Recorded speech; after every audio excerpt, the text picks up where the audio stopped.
another WatchMojo night. We're going to react to a little bit of Mojo, my favorite channel on YouTube, and good Lord, look at these hits. Hit after hit. You know I love some Rick and Morty. Look at Rick dying right there, only 24 minutes ago. Jesus, that's graphic. But they've got banger after banger, including top 20 ugliest animals, the top 10 worst named as seen on TV items, with the thumbnail saying dump meals. How can you not click on that? There are so many movies here available for us to enjoy. And listen, I want to get to the ugly animals, but I think we need an appetizer. I kind of want to do something else to start it out, because I think that one I want to work up to. I don't think I'm quite ready for it. We got to start with a little bit of gaming, and that's what we're going to do. Fellas, these are the top 10 most hated video games ever, and oh boy, what a way to start it. Oh, hell yeah. By the way, worst game I've ever played, personally. They sent me a free copy to do a bounty. They wanted me to do it, and they said, hey, Coney, can you play this game and let us know your thoughts? I was like, sure. And I played it, and I said, it's the worst game I've ever played. And I told them outright, and they said, oh, yeah, a lot of people have been saying that. Apparently, that was a common sentiment from people paid to play the game. Nobody was into it, which is quite unfortunate. But, hey, Todd hit so many times. He was due for a miss, you know? Number 10, Call of Duty series. Huh? What's wrong with this? Call of Duty has been around for so long and become so big that its haters have been spewing the same complaints since the late 2000s. Why buy a $60 game when a new game is out next year? Yeah, they're doing the whole, like, oh, it doesn't change. Nothing change. It doesn't have to fucking change. The year after that, if it's and the year fun, after that. I'll keep buying it in iterative forms. Do you guys feel like that whole conversation is shifted? I used to be that way. I used to be like, oh, dude, the game should change every single year, and they should be iterative, and there should be a new reason to buy it. I don't really feel that way anymore. I'll spend $60 a year on a game that's the same as the last one. I don't really care. I think it's like, if I could just get a new Pikmin game every year, I would pay $60 every year, but that's not happening. I feel like if I like COD, I would buy COD every year. Why buy another game when the old one still works? I think the idea is they're changing little bits about it to try to freshen up the formula. I mean, it's not like it's literally 100% copy-pasted. They do change some things. It's just not enough to gamers. He's falling for the trap. Hey, man, I'm just saying these corporations work really hard on these games, and I think they deserve a little bit of our support, you know? I think these guys work tirelessly, day in, day out, 60-hour work weeks. I think they deserve a little bit of my money. That's all. Overwatch 2 is the same thing as Overwatch 1. Well, hold on a minute. If Overwatch 2 came out a year after Overwatch 1, I'd be like, hell yeah. Overwatch 2 was like 8 years later and the same. But now people really get mad at me if I play May. Did somebody say they wanted to improve their skills? This video is sponsored by Skillshare. Skillshare is an online learning community filled with thousands and thousands of online courses designed to help you explore your creativity and learn new skills. Now, you may be surprised to know that I am not new to Skillshare. Actually, I used it in a past life when I was a web developer.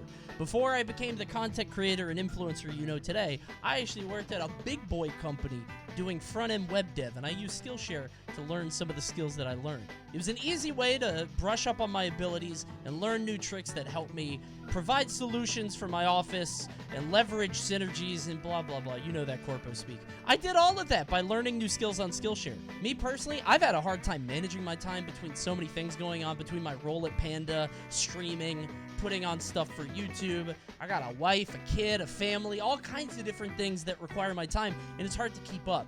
That's why I've really enjoyed this course, Real Productivity, How to Build Habits That Last, from Thomas Frank, YouTuber, author, entrepreneur, and hey, Hollow Knight fan too. That's my guy. Hey, you thought I wouldn't notice? Check that out. I've used Skillshare a lot in my personal and professional life, and I want you to try it too. That's why, if you use the link below in the description or in the comment, the first 1,000 people that join Skillshare get a 1-month free trial on me. Say thank you. You're welcome. It's the least I could do. I want you to try out Skillshare, and big thanks to you for viewing and to Skillshare for sponsoring today's video. Okay, let's get back to it. Not a lot has changed with the franchise since it perfected its mechanics back in the old days of Modern Warfare. That's but not despite true. all of its criticism, I guess folks I don't still know. I don't flock play to the the game store to buy their copies every year. Sure, Vanguard is reportedly the worst-selling entry in the series, but we all know it still sold millions of copies. Oh, really? I feel like the market is correcting itself though, because like that Infinity War game or whatever. Mighty number 9. Okay, well this one's deserved. Remember that the futuristic COD, like, people hated. I don't know how much people bought it, but I feel like it kind of corrects itself. With Capcom not producing any Mega Man games throughout This most game of the 2010s, sucked. fans were looking to Keiji Inafune for some kind of spiritual successor. But as we got closer to launch, things got ugly. Inafune would launch a Kickstarter for another game while Mighty number 9 was still in development and had suffered several delays. I don't know. Passive income. Do you guys remember that feeling when you saw, like, or you heard about Mighty number 9 or Bloodstained or whatever, and it was like from the creator of Castlevania or Mega Man or whatever, and you're like, wow, now he'll have the freedom to make the game he's always wanted to. I remember this feeling where I was like, dude, they're gonna kill it now. They don't have corporate oversight. Now I'm literally the opposite. I fell for that and I got sad. Yeah, I feel like all these years later, like, if I hear about a creator making a game, I'm like, uh-oh. Give him some corporate oversight. I need a room of investors. Reel that guy in. Calm him down. Bloodstained was good, though. I think I'm mad because I played Bloodstained on the Switch. And that shit was bad. It was really bad. It was choppy as hell. Corporate Coney. Wait a minute, that's true. I'm 2 for 2 now for talking about the big guys. Listen, I just think that it's important to have a bit of oversight. You need a little bit of somebody looking over your shoulder to make sure that you're doing the right thing at all times. I just think it's helpful. It's valuable. Unless you're Kojima. No, especially if you're Kojima. If you're Kojima, you need 4 people like handling you at all times. Kojima needs to be like in a nursing home with a whole staff of people telling him to stop coding in shitty mechanics. Kojima is like trying to program L2 as left foot and R2 as right foot, and somebody comes up behind him, Hideo, what are you doing? Oh, I wanted the bumpers to be my feet. Hideo, now does that sound fun? No. Okay, let's take it out. If it's not perfect, it's better than nothing. At least that's my opinion. Number 8, Yeesh. Battlefield 2042. Oh, is this the bug game? This game funny as hell.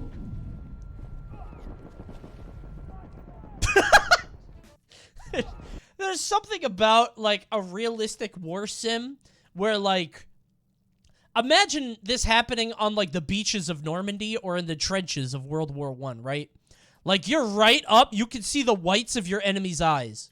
And you realize that you're not so different. You know what I mean? You're both fighting to go back home to your family. They have kids at home. They're fighting for their country even though they don't want to be here. They got drafted by their government. You're like, wow, war is hell. And then they do this. Given Your soul flies out of your body, and you're just like, dude, come on, man. What's your fucking problem? Number 7, Halo 5, Guardians. This exists? I tried to warn you this was happening. I mean, how are we even supposed to bring them in? There's Halo 5? Sprinting was met with overwhelming backlash for how it nearly turned the game into Call of Duty and had no use for Halo style. Wait, can you not sprint in normal Halo games? I thought it was always in. I'm not a Halo guy. I always thought Halo was mad overrated. I think this series was just right place, right time. I don't think it's crazy. If Killzone came out when Halo did, Killzone would be it would be flipped. Any game could have come out at that time. Killzone, Haze, Brink. Yeah, no fucking shit. Well, I guess you get. Okay, I get that you're saying that it stood on the shoulders of Halo, but I don't think that's really true. 6, Mass Effect Andromeda. Do you guys ever try to go back and play Mass Effect? I started playing Mass Effect 1 again, like, a year ago, and it was not fun. Maybe I wasn't in like the right mood, but I feel like that game didn't age well. I know 2 and 3 is supposed to be more fun. Like 2 and 3 are more action oriented, right? All right. Since then, By the way, this is a lot of pausing tonight. I'm playing through Sekiro again, and I'm just gonna say it. Sekiro is the best game FromSoft has made. I thought it was Bloodborne. I used to be a Bloodborne guy. It's actually Sekiro. Sekiro is straight up better. If we had Bloodborne at 60 FPS, and on PC, I might give it the edge. But that shit is annoying with the load times. It's Sekiro, bro. Sekiro rules. I thought you were going to say it was bad. I know you are. You think I'm a contrarian. Everybody thinks that I just lie for content. I'm genuine. I'm real. Sekiro is amazing. number 5, Fortnite. Oh, this is like just... Okay, I do hate that. Wait a minute. I do hate that. That's true. Okay, never mind. I do hate Fortnite. I forgot. I do hate that. Although I don't know what Barktooth was trying. What kind of a play is this? Barktooth must have been born in 1981. This guy is 41 years old. He sees Master Chief and he's like, oh fuck. Fortnite. Throw up a brick wall. And then walk around it. Fortnite is hated by many hardcore gamers for a multitude of reasons. As for the game itself, some will point out the Pac-Man? lack... They got Pac-Man in this game? They're selling me on it. I didn't know Pac-Man was in the game. lack of identity and reliance on licensed content to generate revenue. Look at the walker. Dude, the fucking Terminator running at you with a lightsaber with Pac-Man on his back. Is this not the most exhilarating game on the planet?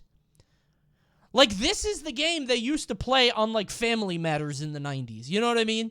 Like, Fortnite is the game that everybody wishes existed. It's just Ready Player One in real life. This is amazing. Look at him! Number 4, Sonic the Hedgehog. This game rules. It's bad, but it's attitude funny is as hell. awful. Like, why did they make him look like that? He looks like Bono. Honestly, if this came out at E3 and was never seen again, people would be talking about it to this day. If this was at that E3, people would be like, Time has dude. gone on, a small section of the I Sonic wish they fan made base has that argued about game. potential redeeming qualities, but it still doesn't forgive the buggy mess, poor voice acting, dumb story, abysmal controls, frequent and long loading screens, and that one poor voice acting, dumb story, abysmal controls. Is that the Pope? I don't remember this game. That's the Pope, right? That's her dad. You're in love with the daughter of the Pope? Is Sonic Catholic? Sonic, can popes have daughters? Wait a minute. Wait a minute, huh? Popes can't do that. Her dad has been dead for years. He's right. What the fuck are we talking about? This is stupid. Shut up. I don't want to hear about Fallout Sonic. 76. What's number 1? This is number 3. Number 1 is probably Last of Us, right? Fallout Last of Us 76 was 2? already Dude, we did a bounty. Me and TK played this game for an hour and got nothing done. sense, but We we'll didn't give it shoot a shot. single gun, Oh, I don't how mighty think. have fallen. With broken designs, grindy progression, I don't and think an we shot a astounding gun. collection of bugs and glitches galore, Fallout 76 was a complete disaster at launch. Number 2, Aliens, Colonial Marines. This was 9 years ago. Get over it. The game is actually really good if you fix the broken AI. I just don't... This is such an old thing. You know what I mean? Why are we still getting mad about this? Before we reveal our top pick, here are Huh? a few honorable mentions.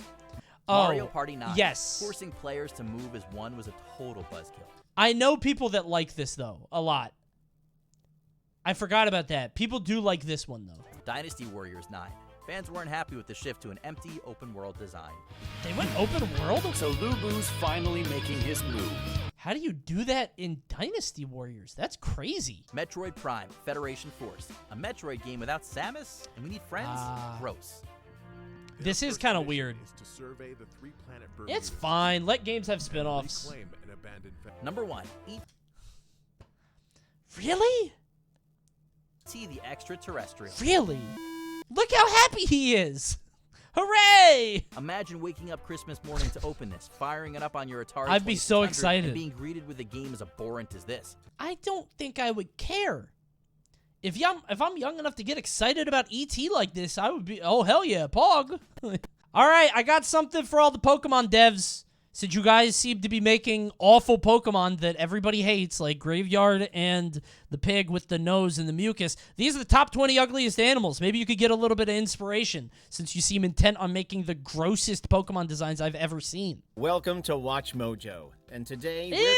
counting down our picks for the top 20 ugliest animals. Number 20, Axolotl. What the fuck? This is actual clickbait. They're trying to get you to comment. That's unbelievable. They actually picked one of the most beloved, cute little water fellas ever.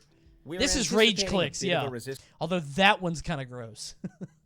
I actually think that they're way cuter if they're pink. If they're like gray, I might be convinced. Number 19, Giant Isopod. That shit a Some bug. of these creatures truly are the stuff of nightmares. In fact, the That's just a parasites big found on oh dead my kaiju God! in the film Pacific Rim could be mistaken for these things. I want to throw up when I see that. Probably tastes like good seafood. Yeah, why don't we eat these? Seriously. Very little meat? I guess so. Who was the first person to crack open a lobster? There's always that thing of like, who tried milk for the first time? What crazy guy? But like, who was like, damn, look at that bug. Oh, shit. Oh, dude. This is the milk is kind of obvious. Mods, get that weirdo out of my fucking chat. You see a cow titty and you're like, I'm about to get a little thirsty. Number 18, Dong Tao chicken. Ew, Otherwise what known the as fuck? the dragon chicken, the Dong Tao Hell is no, a he rare got him breed that was boots. originally raised solely for royalty. It's like a Yoshi chicken. Dude, they're so lumpy. One small village. That's a dinosaur. Yeah, actually, wait a minute. Honestly, number 17, Angolan free-tailed bat. Is he smiling? It's a fat bat just... The Angolan free-tailed bat will not Aw. win any beauty contests anytime No, soon. I think that I like It this looks one. like its skull is pushing out its face as though the bat knows it's not attractive and is trying to retract its face, but its body won't allow it. What the fuck? But WatchMojo, what's your that was an editorial. That was not scientific in the slightest. Bro just put out an opinion piece on that. He just went through a really bad breakup. You alright, dude? Jeez. Number 16, Titicaca frog. The endangered Did he just say what I think he said? Did he just say? Titicaca water frog. Sorry, I other than couldn't having a find name it. That would make small I children couldn't find the giggle, source. Is sometimes referred to as the scrotum frog, a name that would make some adults Did he giggle. just The nickname say? refers to its loose skin. The loose, baggy skin of the Titicaca water frog increases its surface area. There was an ongoing effort to reverse the decline of the species, What especially the after fuck is that? That shit a Battletoad. What the fuck? That shit looks like a fucking Battletoad. And he's got his friend with him. It's just a pair of balls. Look at the fucking Battletoad. This kills me. I love him. Dude, he's got veins. He's yoked up. He actually might be testicles. Oh my God. They do have cute little frog faces, but the cuteness stops there. They have so much loose skin they look like they rapidly lost weight, and their stomach area looks like an open autopsy. He was way meaner to the bat. Actually, this one's kind of aspirational. This one, he's just like, yeah, it looks like he's lost weight and made a commitment to himself on self-improvement. Good for you, frog. Meanwhile, the bat looks like it's pushing its skull out of its nose. Animals are so ugly that their existence is debated. Many thought it was a hoax when You ever be so ugly that people are like, that's not real? pictures of That is too ugly to live. this first surfaced. Over time, a few others It's just have a been genetic found, though they mutation. are extremely rare. It's not It's a really awful sight, like a terminally ill Mike Wazowski. Number 10. This fucking guy. He's stealing jokes from chat. I swear he's stealing jokes from chat. Proboscis monkey. A Bro is in the chat right now. Proboscis refers to the elongated nose of a mammal, such as an elephant's trunk. The proboscis monkey is a native to Asia and is one of its largest monkey species. Toss. Yeah, this thumbnail is going to get me in trouble. Coney's new content idea is a cool idea. Viewers, go ahead and send in your sacks. I've got this link, sack.coney.gg. Send in your sack, and I'll rate your sack. Sack Sundays! Their noses aid in calls, which come out as a honking sound, not surprisingly. What? Oh, but they don't squeeze their nose. I'm so stupid. I thought they actually went, like... I thought they literally, like, went... Like, that was their mating call, but they make honking sounds, just not from their nose. Number 9. Eye. Yep, The hate eye them. is a Hate lemur- them. Tweak and I had a fight about this at Summit. I hate these fucking things. I'm just saying, if I saw one of these in my backyard, I'm throwing a hatchet at it. I'm going God of War. I'm not missing. Before we continue, be sure to... Is the ugliest animal a blobfish? It feels like the Reddit answer, right? Number 1. Blobfish. He mojos. And he watches. Every time. This fish actually looks upset that it's so unfortunate in the looks department. It knows. Actually, the swollen, gelatinous look of these melancholy-looking sea creatures stems from human intervention. Because of its interesting blob-like appearance, has been voted the ugliest animal on Earth. When the fish are taken from their natural deep-sea environment, the decompression affects their outer layers, resulting in the melted, bloated look. Wait, so what do they However, look like somewhat normally? Going along with their looks, they are actually physiologically lazy. They lack any muscle, float rather than swim, and basically eat whatever happens to pass in front of their mouths near the ocean floor. This is just a living failure. This thing just can't do anything right. That's the dream, isn't it? Okay, well, chat said based and then he did too. I guess so. I guess everybody's a fan. I guess everybody loves the fucking...